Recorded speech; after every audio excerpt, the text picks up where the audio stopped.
Ibarat sirih pulang ke gagang, Zainal Abidin Hassan berdepan dengan pasukan yang pernah dia wakili, pernah dia bimbingkan juga, iaitu pasukan Selangor. Perlawanan dilangsungkan di Stadium MBPJ dan kemudiannya untuk perlawanan seperti ini, sudah pastilah penyokong-penyokong Selangor yang mengharapkan bahawa mereka dapat 3 poin. Selain daripada itu, jumlah jaringan yang besar juga yang mereka cari. Tetapi sayang sekali hanya 2-0 saja. Tapi alhamdulillah 2-0 tetap jaringan dan juga 3 poin itu yang paling penting daripada anak-anak buah Michael Feichtenbeiner. Turun dengan formasi 4-3-3 dengan mengharapkan kepada Mukhairi, Kayon dan juga Brandon Gunn sebagai peledak utama dan kemudiannya masuk adalah Syahril Fikri. Separuh masa yang pertama yang menyaksikan sebenarnya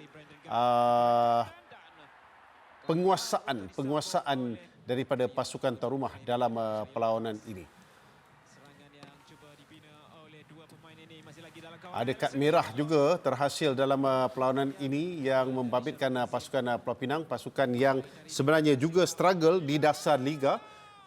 Mereka mahukan kemenangan untuk mengatasi Sri Pahang dalam kedudukan di bawah dan inilah situasi yang menyebabkan kad merah yang dilayangkan kepada pemain Pulau Pinang, iaitu pemain JC nombor 4 mereka, iaitu Ahmad Syukri Hamid.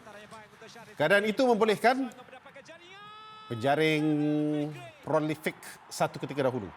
Dan sekarang ini mengharapkan bahawa sentuhan yang dapat diperolehi daripada jaringan dalam perlawanan ini akan membantu beliau kembali sebagai antara penyerang yang disegani. Syahril Fikri dapat skor 1 gol dan kemudiannya untuk gol yang kedua dihasilkan oleh pemain bawah 23 tahun negara, iaitu Muhammad Syahir Bashah pada penghujung perlawanan. So, 2-0.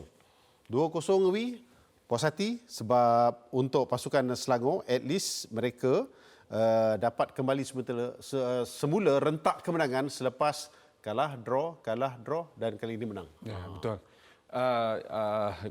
Haji Usik tadi isu DNA pun saya pun itu Usik isu DNA kena sergah kena usik tu ketika FA Cup. Yeah. Okey, FA Cup mereka menang dengan Kuala Lumpur satu sergahan yang pemain-pemain semua bangkit. Wake up call lah kepada mereka. Dan continue untuk dalam liga. Yang terbaik hari ini saya lihat perkara ini berlaku, of course kita bukan menidakkan apa yang berlaku kepada pasukan Pulau Pinang. Setelah layangan kad merah berlaku, 2 gol terhasil. So dekat situ kita nak kaitkan dengan bermain 10 orang, baru Selangor boleh pergi mendapatkan gol. Itu hakikat yang perlu diterima sekaranglah ketika ini. Sebab longgarnya di bahagian tengah, Syukri itu akan beraksi untuk blok midfield tengah Selangor, tapi dua gol melalui kawasan tu. Dan yang lebih menarik untuk pasukan Selangor, baru saya terperasan dan terkejut, 23 gol. Second gol tertinggi dalam liga selepas JDT. Cukup baik kerana penyerang terbanyak nak kejar bersen ada dekat pasukan Selangor. Kayon. Ya, Kayon. Dan itu yang isu dia, itulah yang isu kita cakap Ji. Di dalam liga punya demand di dalam Malaysia punya liga is about pasal scoring player.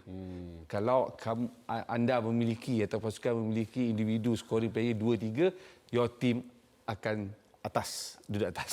Duduk atas. Okey, kami akan bawakan kepada anda bagaimana jaringan yang terhasil daripada Syahril Fikri. What a goal, what a timing. Sebab yang paling penting sekali untuk striker seperti Syahril Fikri adalah dapat menghasilkan jaringan. Satu terupas yang baik, Awi. Betul. Kat sini dia tenang untuk dia menewaskan penjaga gol pasukan Penang FC iaitu Hafizul Hakim. Betul. Okey, dalam situasi bagaimana dia bawa bola itu ke depan, hantaran daripada bawah tu yang cukup baik untuk sampai ke kakinya. Betul. Kalau dilihat ruang yang besar tengah sebelum Syahril dapat bola seperti Alexander. Dia dapat bola, dia nampak Syahril lari dalam situasi 1 lawan 1 dengan satu pemain, iaitu pemain jersey nombor 6 yang mengejar Khairul Akmal. First touch Syahril Fikri sebenarnya first yang ke dalam dan ke depan. This is a moment yang saya rasa memang peluang untuk Syahril dalam situasi 1 lawan 1, scoring first touch dan goal angle scoring yang besar di sebelah tapping sebelah kiri.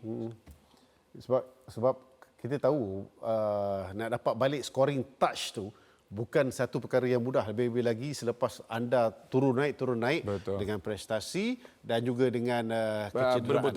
Berebut tempat lah satu hal lagi.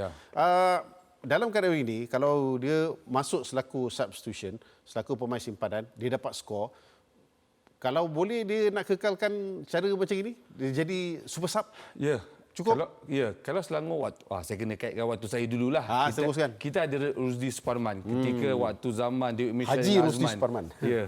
Dia berebut tempat dapat tempat. Tapi sama juga arwah Abu Bakar mendapat tempat. Tapi bila Fikri juga ni, saya pada asalnya mulanya apabila Selangor buat keluarnya Ifah Dayo, walaupun Selangor ambil Kayon, saya mengharapkan Syarif Fikri masih konsisten untuk menjadi the second Top striker. Mesti dia kena main.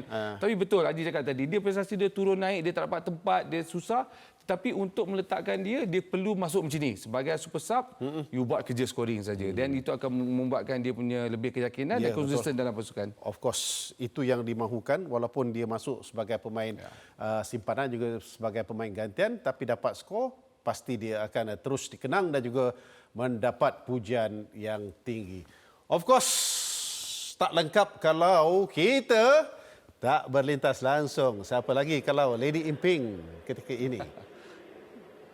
Fina Nasrum. Ya, saya. Okey. Keputusan yang saya rasa penyokong-penyokong Selangor boleh balik ceria, gembira, happy, tak ada kecoh-kecoh kat luar stadium, betul tak malam ni? Itu tidak berlaku. Okey. Masih lagi ada canting-canting yang tak saya puas rasa hati sebagai satu kritikan. Yes, masih lagi ada. Mungkin ia melibatkan pihak pengurusan, tetapi itu adalah normal kerana kalau menang dah terus berpuas hati, tak ada thrill dia. Jadi saya suka dengan suasana yang sebegini. Walaupun menang, itu bukanlah sesuatu yang boleh dianggap sebagai dah settle kerja. Tetapi masih lagi perlu konsisten dan perlu lagi banyak kata homework yang perlu dilakukan oleh pasukan Selangor untuk make sure that mereka berada pada landasan yang betul.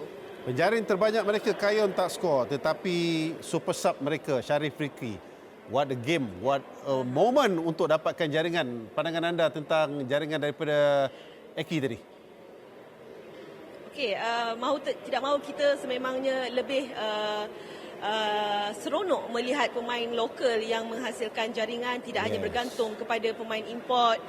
Walaupun beliau Kayan ini merupakan wakil yang mampu untuk mencabar kedudukan ataupun jumlah jaringan terbaik setakat ini, tetapi dengan hadirnya Iki, ia memberikan satu lagi option ataupun orang kata sebenarnya Iki masih lagi ada bisa dia, walaupun tadi ketika analisis di antara Haji dan juga Asmawi menyebut tidak ada konsistensi melibatkan Iki pada musim ini. Mungkin ini adalah satu permulaan. Kita mengharapkan perancangan Michael sendiri akan memberikan kesan, walaupun Iki mungkin akan diletakkan sebagai super sub sahaja selepas ini, tetapi itu adalah satu cabaran untuk beliau memastikan beliau masih lagi hidup, especially di posisi itu.